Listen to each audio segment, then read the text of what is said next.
जब पूरी दुनिया पश्चिम ताकतों के सामने झुकती जा रही थी, तब एक अफ्रीकी देश में उगता है ऐसा सूरज जो न डरता है न बिकता है। नाम है इब्राहिम ट्राओरे। 26 साल की उम्र में AK-47 उठाई और आज पूरे फ्रांस को चुनौती देता। क्या वाकई इब्राहिम ट्राओरे नया चेंज गवेरा है या फिर ये सब एक प्रोपेगेंडा है? आइए जानते हैं अफ्रीका के इस नए हीरो की कहानी, जो तख्ता पलट से हीरो बना और अब बन चुका है पूरे अफ्रीका की उम्मीद। बुर्किना फासो अफ्रीका का एक छोटा लेकिन संघर्ष से भरा देश। इस मिट्टी में जन्मा 1988 में एक बच्चा, जिसे बाद में जाना गया कैप्टन इब्राहिम ट्राओरे के नाम से। इब्राहिम ट्राओरे का जन्म हुआ 1988 में बुर्किना फासो के बाम्बो डियूलासो में। एक मामूली मुस्लिम परिवार से आने वाले ट्राओरे का बचपन अफ्रीका के आम बच्चों की तरह ही संघर्ष में बीता। स्कूल में पढ़ाई के साथ साथ वो समाज के अन्याय को बहुत करीब से देख रहे थे। गरीबी, भ्रष्टाचार और सरकार की नाकामी इब्राहिम के भीतर गुस्से का बीज डाल रही थी। लेकिन इसी मिट्टी में उनके भीतर देश के लिए कुछ करने की आग जल रही थी। ट्राओरे ने बुर्किना फासो की यूनिवर्सिटी ऑफ उगाडुगा से जियोलॉजी की पढ़ाई शुरू की। पढ़ाई करते समय वह बौद्धिक आंदोलनों और छात्र संघों में भी सक्रिय रहे। यहीं से उनके भीतर राजनीतिक जागरूकता और सामाजिक अन्याय के खिलाफ नाराजगी ने आकार लेना शुरू किया। वो देख रहे थे कि कैसे देश में भ्रष्टाचार बढ़ रहा है, सुरक्षा व्यवस्था कमजोर हो रही है और पश्चिमी ताकतें देश को फिर से गुलामी की ओर धकेल रही है। पढ़ाई पूरी करने के बाद ट्राओरे ने 2010 में बुर्किना फासो की सेना में भर्ती ली। उन्हें शुरुआत में आर्टिलरी यूनिट में तैनात किया गया। बाद में कप्तान के पद तक उन्होंने तरक्की पाई। इसी दौरान उन्होंने माली में संयुक्त राष्ट्र शांति मिशन में भी हिस्सा लिया, जहां उन्होंने आतंकवाद और जिहादी हिंसा को बेहद करीब से देखा। माली में तैनाती के दौरान ट्राओरे को समझ आ गया कि सिर्फ बंदूक से नहीं बल्कि विचारधारा से भी लड़ाई लड़नी होगी। ट्राओरे केवल एक सैनिक नहीं थे, बल्कि वे बुर्किना फासो के क्रांतिकारी और पूर्व राष्ट्रपति थॉमस संकारा से गहरे प्रभावित थे।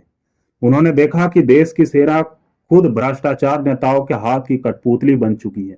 इसीलिए वो सेना में रहते हुए भी एक अंदरूनी क्रांति की तैयारी कर रहे थे। 2020 के बाद जिहादी आतंकवाद में तेजी आई, जिसमें अल कायदा और IS यानी इस्लामिक स्टेट से जुड़े आतंकी समूहों ने बुर्किना फासो के उत्तर और पूर्वी हिस्सों में अपनी पकड़ मजबूत करनी शुरू कर दी। ये आतंकी गांवों पर हमला करते, स्कूल जलाते और सरकारी अफसरों को मार देते। हजारों लोग मारे गए, लाखों बेघर हो गए। सरकारी नियंत्रण कमजोर होता गया।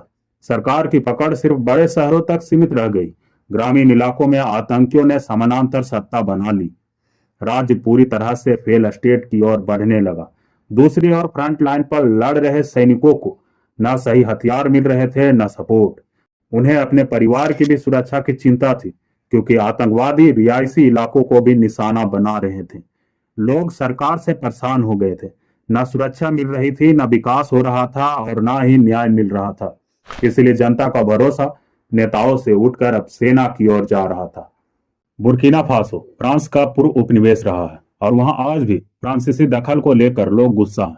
जनता को लगने लगा था कि फ्रांस आतंकवाद के नाम पर सिर्फ सत्ता में बने रहने वाले की मदद कर रहा है, न कि आम लोगों की। जनवरी 2022 जनरल दमीबा का उदय होता है। जनरल दमीबा ने तब के राष्ट्रपति रोचमार्क क्रिश्चियन कोबेरे को तख्ता पलट करके हटा दिया। उनका दावा था कि सरकार जिहादी आतंकवाद से निपटने में पूरी तरह नाकाम रही है और अब सेना खुद देश बचाएगी। उन्होंने जनता से आतंकवाद पर कड़ा रुख, सेना की आधुनिकीकरण और शांति बहाली के वादे किए। उन्होंने खुद को सेवियर ऑफ नेशन की तरह पेश किया। शुरू में जनता ने भी समर्थन दिया, लगा कि हाँ, अब हालत बदलेगी।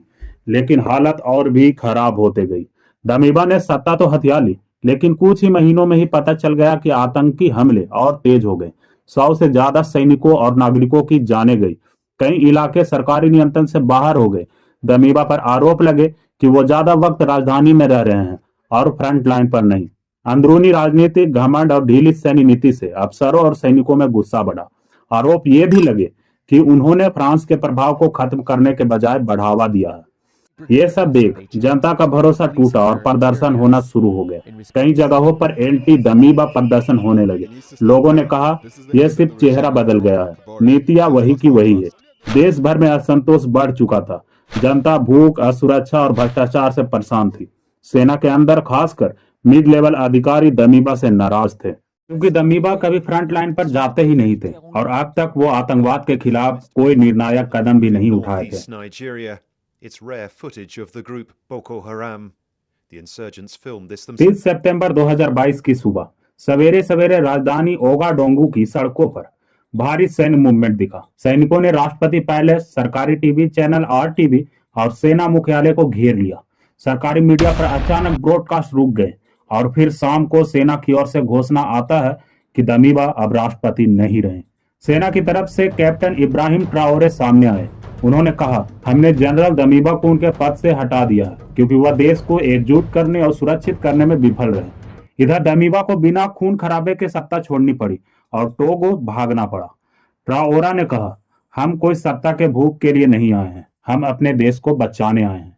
लगे हाथ उन्होंने ये साफ कर दिया कि सभी राजनीतिक दल निलंबित होंगे, देश को सुरक्षित और आत्मनिर्भर बनाया जाएगा। जैसे ही ट्राओरा ने सत्ता संभाली, राजधानी और कई शहरों में हजारों लोग सड़कों पर उतर आए। लोग इब्राहिम ट्राओरा जिंदाबाद के नारे लगा रहे थे। लोगों ने फ्रांसीसी दूतावास पर भी हमला किया, ये दिखाने के लिए कि अब वो औपनिवेशिक दखल नहीं चाहते। 30 सितंबर 2022 का दिन बुर्किना फासो के इतिहास में वो दिन बन गया जब एक 28 साल का कप्तान बिना कोई बड़ी लड़ाई लड़े जनता और सेना दोनों का समर्थन लेकर सत्ता में आया और लोगों को नई उम्मीद दी। तख्ता पलट के कुछ ही दिन बाद ट्राओरे ने देशवासियों के सामने एक स्पष्ट संदेश रखा, बुर्किना फासो अब किसी विदेशी ताकत के इशारों पर नहीं चलेगा। यह बयान केवल बुर्किना फासो के लिए नहीं था, यह पूरे अफ्रीका की आत्मा झकझोरने वाला नारा बन गया। ट्राओरे ने कहा, न कमांडर की तरह न राष्ट्रपति की तरह बल्कि एक सैनिक की तरह सेवा करूंगा। इब्राहिम ट्राओरे ने महंगी गाड़ियां, शाही दफ्तर और लंबे भाषणों से दूरी बनाई। अपनी तस्वीर सैन्य ड्रेस में, धूल मिट्टी में और AK-47 हाथ में और खुद फ्रंट लाइन का दौरा करने लगे। गांव-गांव जाकर लोगों से मिले। ट्राओरे ने सत्ता में आते ही फ्रांसीसी सेना के ठिकाने बंद कर दिए। कहा, हमारी लड़ाई कोई विदेशी नहीं लड़ेगा, हमें अपनी सरजमी खुद बचानी आती है। यह निर्णय पश्चिमी अफ्रीका में फ्रांस की पकड़ के लिए सबसे बड़ा झटका साबित हुआ। इसके बाद इब्राहिम ट्राओरे ने माली और नाइजर के सैन्य नेताओं से मिलकर एक साहेल सुरक्षा गठबंधन बनाया। अब ये तीनों देश मिलकर आतंकवाद से लड़ रहे हैं, संयुक्त सैन्य अभ्यास कर रहे हैं और पश्चिमी दखल को एक सुर में नकार रहे हैं। इब्राहिम ट्राओरे सिर्फ बुर्किना फासो के नहीं, पूरे अफ्रीका के लिए एक नई क्रांति का प्रतीक बन चुके हैं। एक ऐसा नेता जो सत्ता के लिए नहीं, सम्मान और आत्मनिर्भरता के लिए लड़ रहा है।